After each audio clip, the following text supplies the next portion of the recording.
Warm Springs Tribe. Hi, as you said, I'm Warm Springs and Warm Springs Tribe, and I'm Warm Springs Wasco. I asked my daughter to display this dress. This dress is over 160 years old. That's your granddaughter. And oh, my granddaughter. And anyway, so I'll start with the story about the dress. Our tribe originally was from Cascade Locks along the Columbia River to Willow Creek and those blue mountains that you can see in Central Oregon. Over from those mountains to Mount Jefferson, Olali Butte, Clear Lake Butte, back up to Cascade Locks. And the way that my aunt liked to tell the story, she said, and then the soldiers came and they just wanted a little bit of farmland. And so next thing they knew is they were being herded like cattle down to the area that's now known as Canada. And that's where our people camped and stayed after that. But so our, our tribe went from this big to that big. And anyway, they gave some money to somebody that was not the chief, and he took off with the money to Fort Hall, Idaho, and squandered it.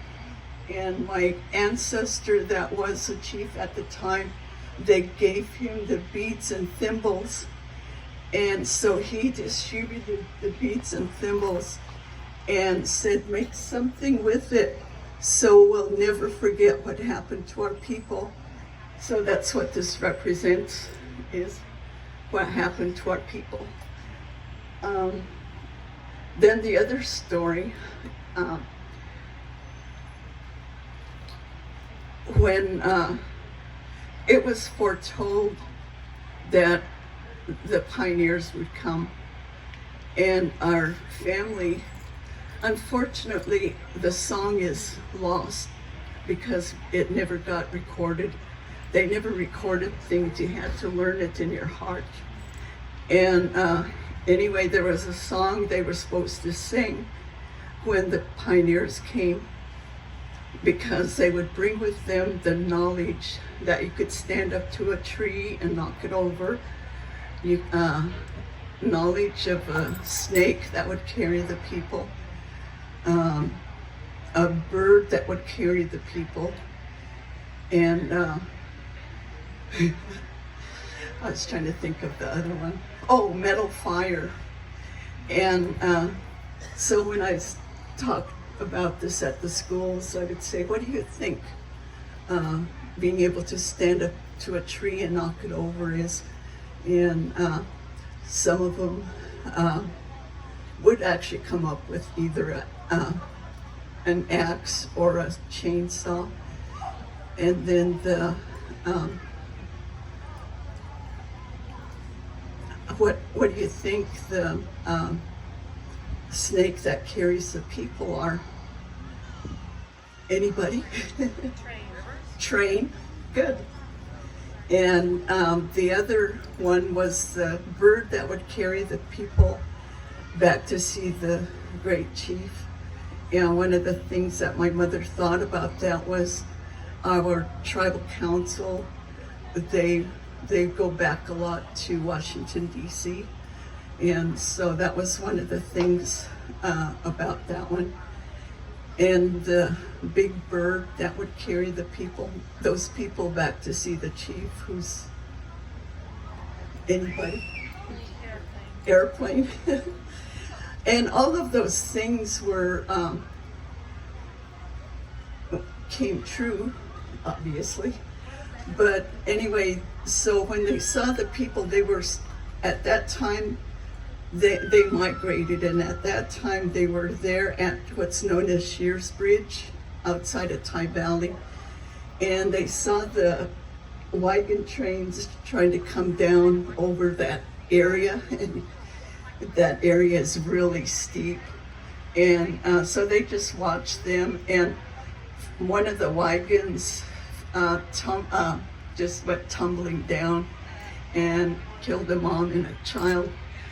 And so the men gathered up their ropes, some of them leather, some they made out of the long grass at the river, and they helped them lower their wagons down. And after doing that, they felt really sorry for the people, because most of them just had rags on their feet at that time. No more shoes, they just had rags. And the women's skirts on the bottom were all tattered and torn at the bottom. And so what they did was they went ahead and fed them like the food I have back there. And I have a little tiny tule mat back there, but they rolled out the tule mat and fed them. Tule mats were used as our tablecloth. Anyway, and they were so thankful, because apparently all they had left over were coffee beans and macaroni, the pioneers. And anyway, so the macaroni, I guess, looked like some of the shells. You may have seen some of the people wearing shells. And so they strung those on sinew. Some of the people, they went to bed with their beautiful necklace and woke up with just a string around their neck, because of course the macaroni had all broken up. And when my aunt would tell this story, she would just do it, just laughing. She said, and then when they got the coffee beans, they just thought they were beans, and they boiled and boiled and boiled the beans, and they never softened up. They just got hard. I mean, they stayed hard. So that was one of the things.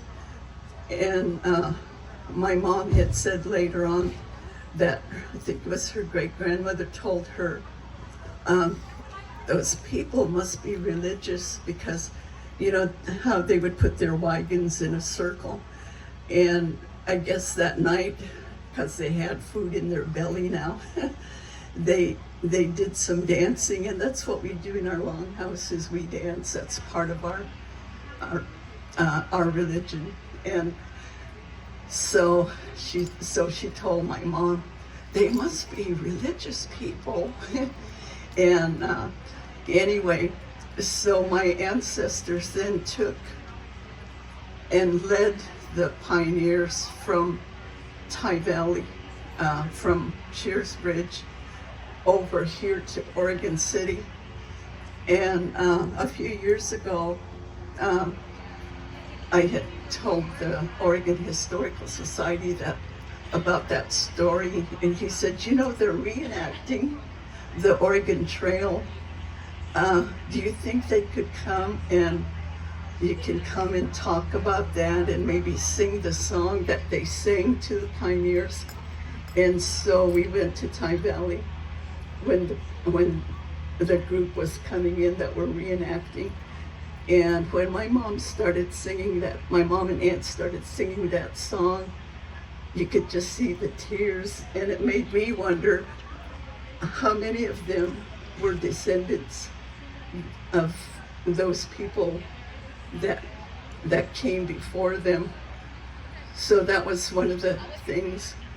For the longest time, I guess there was a woolen mill over here on Willamette, and anytime our family would come over, that owner of the woolen mill would always give my family a blanket, a woolen blanket. And I don't know if you know, as a giveaway or a gift, a woolen blanket is really an honor. And so anyway, so that's one of the things about that I could think of. Um, I was trying to think. Some of the stories are kind of weird, so I don't know. Um, I told this story because it was about diversity. My family would come over the mountain on a wagon, and the kids would ride the horses.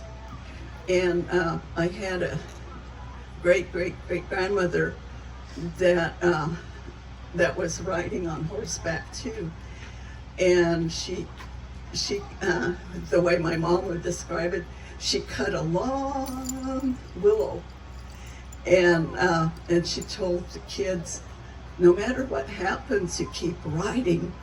So when they got to Damascus, sure enough, the kids came out of the schoolhouse and they started jabbing the horses with sticks. And then my ancestor, she takes that willow whip and she's like, oh, and she started whipping at them. And then she went up to the teacher and she said, you're the worst one for letting this happen. And they said after that, it was safe to go through Damascus. But my ancestor, she was pretty feisty. So the other story isn't for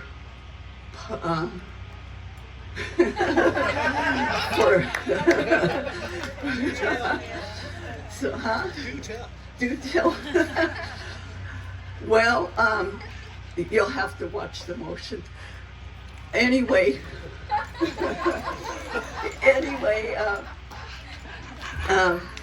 the women, when they would go to dig roots at, there went the name, Shaniko, they were digging roots, and it was just women. And there was, well, she was still on horseback. She had a whip that time, not a willow. And this guy came up to her like this, and she was like, huh? And he came up closer and she took her whip and so that was my ancestor. She was pretty feisty. So that was one of the others that I thought of. I used to love traveling with my mom. We never needed a radio because she would always say, right here, our car broke down. And she used to wear one of those pink corsets. And anyway, my dad told her, let's cut the bottom off that. And what it was, the fan belt had broken. And they took that elastic and it fit just right as a fan belt. You know, so you know that's how my mom was, and she would tell all these stories, and I just loved it, and I really miss it too. But that's one of the things that I can think of. One of the things that I just wanted to share, one of our songs that we sing at a funeral is, our body is returning to the earth from where it came, and our spirit is returning to where it came from, to wait for that great day when he will come back. And anytime we're at a funeral, we always keep the east end open. So I hope you're agreeing with me. Dean, your wife. All right. Anyway, so that's one of the things, and also that they're only dressed in white. I remember I had a piece of brown buckskin, and I wanted to do the hair or something, I can't remember. My mom was like, we never use anything but white buckskin. And you know, so that's another thing. And anyway, that's kind of what my mind is thinking today is some of these things. Our ancestors were all there went that word. They all migrated depending. Like one year we would pick berries or dig roots one place, and then the next year we might go someplace else.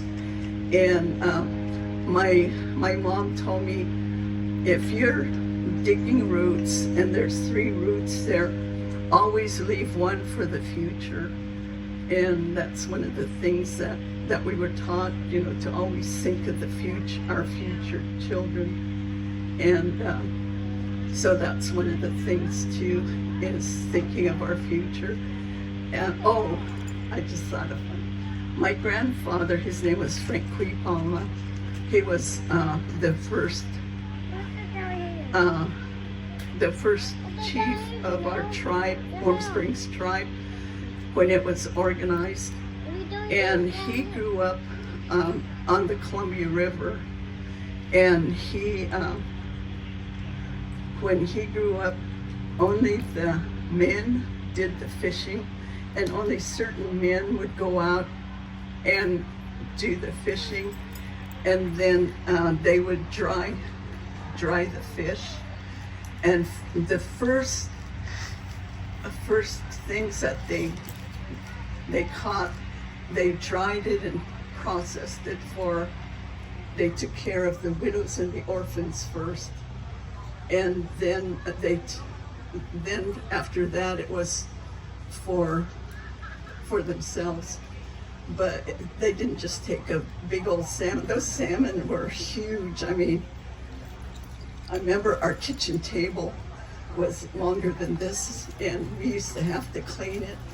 And I mean, just one salmon could take care of a lot of people.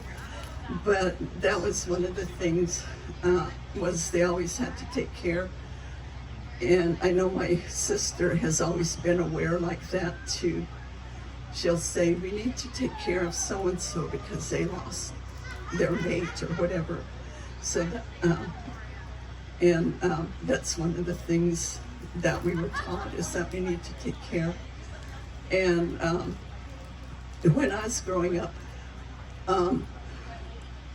the leader or the chief was not like a king or a queen. They were there to take care of the people. They weren't somebody that you worship, but they, my aunt described them as the slave that took care of the people.